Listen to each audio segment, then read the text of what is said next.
So again, my name is Morgan Baker. I'm with Olympia Indivisible. We've got Cindy and Jackie here as well. They'll be sitting in with me as fellow volunteers. And today we're talking with Julie Watts, who is running for a seat on the Tumwater School Board.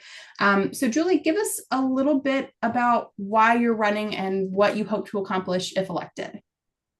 I'm a parent of a high school student in the Tumwater School District, and I'm running for school board because I want to ensure that we're not only improving academic outcomes for kids, but we're also making sure that our schools are a safe place where our kids know that they belong.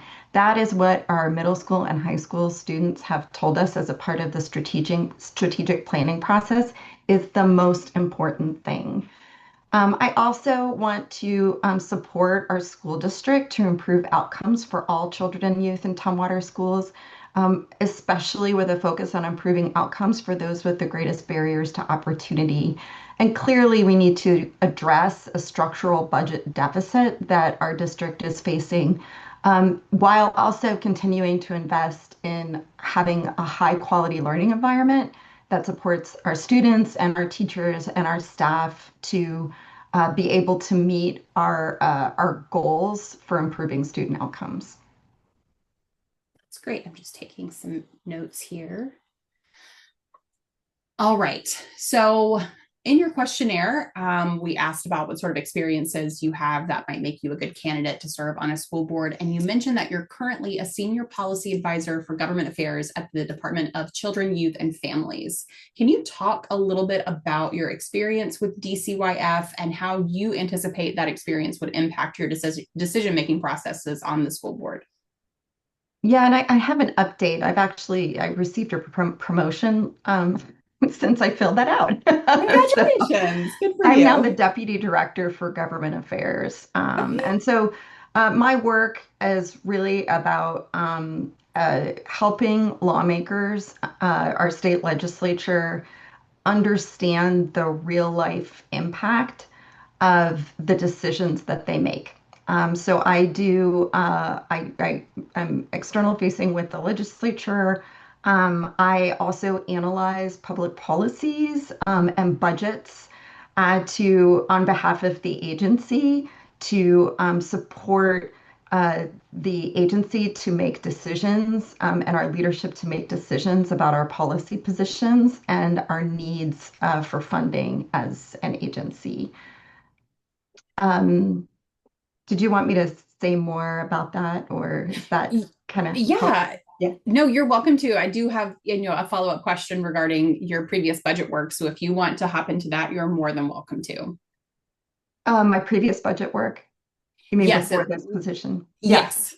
So, and previous to that, I was the deputy director at the Washington State Budget and Policy Center, which is a center kind of like a think tank on state budget and policy priorities. So we were uh, providing, or we continue to provide, or they continue to provide analysis on tax policy and spending policies in the state legislature with a focus on how do we clean up our upside down tax code, including things using tools like the capital gains tax, the Washington Working Families Tax Credit, and protecting investments, particularly for low income families, because cuts are also regressive.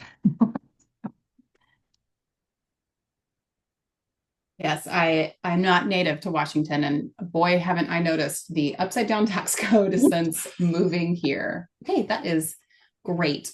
This is a fun question for me to ask because I am actually not familiar with this term. You mentioned that you're a big supporter of targeted universalism when you're talking about things that the school board and district might improve. Can you talk a little bit about what that is and how it might be implemented? Sure. Targeted universalism is based upon it's a policy framework that's based upon the notion that you want to have people to achieve certain universal outcomes. So universal outcome might be that all 16-year-olds have score on a particular type of test in a particular type of way. That's a universal outcome that you're trying to make sure that there's a baseline that all students are trying to meet. But then you have to recognize that you need targeted strategies to support all students to meet that. For example, you might have to address particular barriers for non-English speaking students, for students who have disabilities. So the notion of targeted universalism is that when you focus on those, addressing those barriers and developing targeted strategies, everyone benefits. You create a system in which all students benefit. So I believe in developing targeted strategies to support those with who are the furthest from opportunity. Low-income people, people with disabilities, our immigrant students, or who have English as a second language. When you do that, you make the system better for everybody. And so that's the kind of the concept behind targeted universalism. Sort of like a meeting people where they are and making sure that they have the tools they need to get to that target. Yes. Thank you. That is a new term that I can use now. All right. So I did ask you a little bit about your work at the Washington State Budget and Policy Center. Is there anything that you have seen, and this is a tough question to ask because you're not on the board, and while materials are available, sometimes they're not the easiest to read or in the setup that we would like them in. But based on that experience, is there anything that you see that could be done better when it comes to these budget cuts? You mentioned a little bit about cutting paraprofessional hours, and I'm wondering if you were to put yourself in the shoes of the board, how you might have handled this budget shortfall differently. Mm-hmm. Well, I agree with the board's decision to try and focus reductions at things that don't impact the classroom. So I agree in principle with what their goal was. I don't think that they achieved that goal. And I don't have obviously access to all the back of the budget documentation to be able to do like a line item. What is that about? Right. But I agree with the furlough approach for the district leadership as well. Appreciate their recognition that that them taking furlough days would be a way to achieve some administrative efficiencies, administrative savings. I think that, one of the things I don't feel that the board did is work with the union instead of at the union. And that's the impression, I have from my conversations. I've been endorsed by all four unions in Tumwater and by WEPAC, WEA.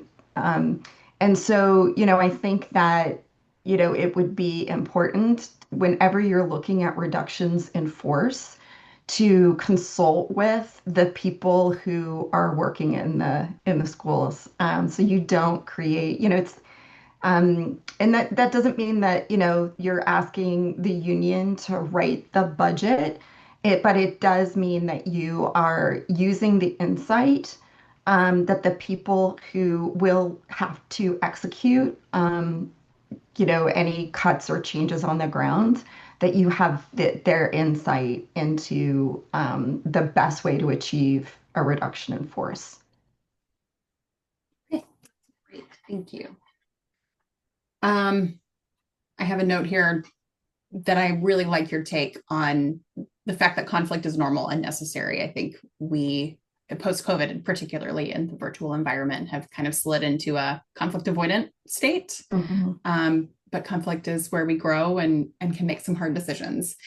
How would you, if you were on the school board, suggest that the board handle this very tense time of public inundation with comments, of an overrun of comments? I mean, you definitely note that they do not have enough time for the amount of speakers that want to speak, and you have a few suggestions on what the community and the board might do together to make sure that people feel heard. But what would you do in this situation? Well, I am a big fan of Emily Randall, and I would like to take a page from her book. It's when one time she was holding a community forum, and there were people that the venue couldn't accommodate all the people that were there, and she stayed there for 3 hours to listen to all the people who managed to make it in the building. And at the end of 3 hours, there were people who were still outside who had not had an opportunity to come and speak to her. And she said, okay, I'm going to ask everybody in the building to leave so that all those people out there can come in. And she spent an additional 3 hours listening to them. People need to feel heard. And there's nothing that prevents the board from scheduling more time for public comment. Um, and I think in the situation that we're in right now, it doesn't sound like the board was willing to even entertain that. Instead, they sought ways to be able to select board or select public comment on the basis of their own subjective view of what was representative, right? That, to do that is to silence people because it is to say that you may have something unique and different to say, but we're going to assume you don't because you're here to speak on the same subject that other people are here to speak on. And I just don't think that anyone is well certain. I think actually it creates greater conflict. It enhances the conflict to have people feeling like their voices are not being heard. It escalates things. And I think that that's what's happened. This has been a really interesting time talking to candidates. With every candidate I'm speaking to, every time something new has happened. And the newest thing is that the next school board meeting will be virtual only. Um, and so Yeah. that's been a trip to watch happen. How do you, as someone who works in policy, feel about what some people are calling content-based speech selection that the board is doing with these commenters? Well, I think it violates the Open Public Meetings Act to, I know it violates the Open Public Meetings Act to select, or to only hear certain comments on the basis of the content or to self-select things out. It's, you know, unfortunately, the only remedy for that would be for somebody to actually take the school board to Superior Court and get a ruling in court, which means you have Yeah. to have a lawyer to do that, which means you're going to make the the the school district spend money on lawyers too to defend itself. I don't think that people are really wanting to do that. My sense of talking to people who are concerned about violations of the Open Public Meetings Act is that they plan to vote and that is how they're going to make their point of view known. Yeah. So, The valid American way of changing leadership. That's great. Okay, I have one more question for you, and I want to give you ample time to address it because that is the number one question that's on everybody's mind when it comes to this school district. You do state that you're adamantly opposed to the board's resolution that they passed on February 27th, and that was resolution 92425. That resolution was in support of a proposed resolution from WIAA to restrict sports based on the gender that someone was assigned at birth. Now, since that resolution was passed by the school board, WIAA has neglected to pass it. They did not have the votes to pass it. And I'm curious where you think the school goes from here, or sorry, the school district goes from here and how the board will have a hand in taking them there. I think it's absolutely essential that we have a school board that is going to stand by our state's non-discrimination laws. which protect the rights of students who are based upon sexual orientation, gender identity, and gender expression. So we need to have a school board that's going to say, hey, we intend to uphold the law. We intend to direct our staff to uphold the law. We intend to direct WIAA to uphold the law. And so I think that that's essential. I The board got drawn into this unnecessarily. They knew it violated state law. They knew that. They knew that but they just wanted to, I think, make some kind of a political statement. And that political statement, they're doing that. They're making that decision really did a lot of harm to our community, to the trust that people have. I know that as a parent of a non-binary student, I felt less safe sending my kid to school the next day. I told my kid they were when Donald Trump got elected, they were beside themselves. They were terrified. And my husband and I said to them, you don't need to worry because we live in a democratic state. Bob Ferguson is going to, make sure, and we have good laws in this state. And Bob Ferguson's going to protect you. And so you don't need to worry. So when the school board did that, when they passed that resolution, I felt like, oh my God, like I assured my kid they were going to be okay. Um, so, this obviously is personal to me, but I just think it would go such a long way to just repeal the resolution. They could do it right now because the WIAA didn't have the votes. Even the vote that they took was advisory only. They could do it right now, and they could restore the faith of the community in the board. But they're not going to do that. And so that is my first priority is to just let's repeal it. Let's reaffirm our gender inclusive schools policy. I have had difficulty as a parent kind of making sure that teachers know about the gender inclusive schools policy and that they're upholding it. I think we need to reaffirm that policy district wide and make sure that we're honoring it in order to really kind of restore, I think, uh, that trust from our community.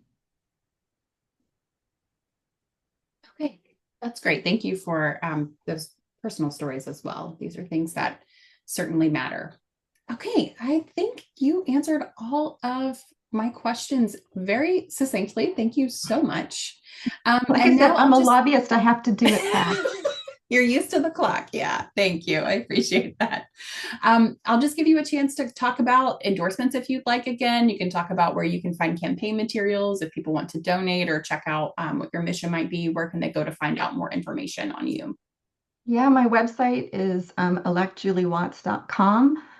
You can also follow me on Facebook. In terms of getting more information about me, I've been endorsed by the Tumwater Education Association and WEA. I've been endorsed by the Thurston County Democrats, by the National Women's Political Caucus of Washington, and by Leatta Dahlhoff, Tumwater City Council members, um, many members of the 22nd legislative district, former representatives and senators, current and former. I feel very fortunate to have the support of all of those groups, and would be honored to have the support of Olympia Indivisible. Great, wonderful. Thank you so much. Are there any questions that you have for any of us before we let you go? Can you tell me a little bit more about your process and timeline? Sure. Yeah. Thank you so much. That is usually part of my ending spiel, but that slipped my mind. So we will present to the group at large on June 21st. No decisions regarding endorsements will be made before then. Once the steering committee and endorsement team, who are just the endorsement research team, make that decision, they will reach out towards the end of June and let candidates know whether or not they have chosen to endorse them. All And it right. won't be us reaching out, it will be someone else. Okay. Sounds good. Yeah, And are wonderful. we all ready for No King's Day? I told my husband just yesterday that I need a new sign because my old sign has Elon Musk on it and he has been ousted, left, whatever you want to call it. So I am very ready. I hope to see many of my fellow volunteers there. But yeah, I've been getting lots of emails from Indivisible about showing up on Saturday. Yep. Well, I'm looking forward to it. Yeah, hopefully it's a little cooler than it is today. It is Yeah, scorching today. yeah. It looks to be. It's going Yeah, to cool off later on I this hope week, so. which is good. Good, good. Okay, great. Okay. Well, yeah, Julie, it was a pleasure talking with you. Thank you so much. And again, we'll be in touch towards the end of June regarding an endorsement. Okay, great. Thank All you so right. much. Yeah, enjoy the rest of your weekend. Bye bye.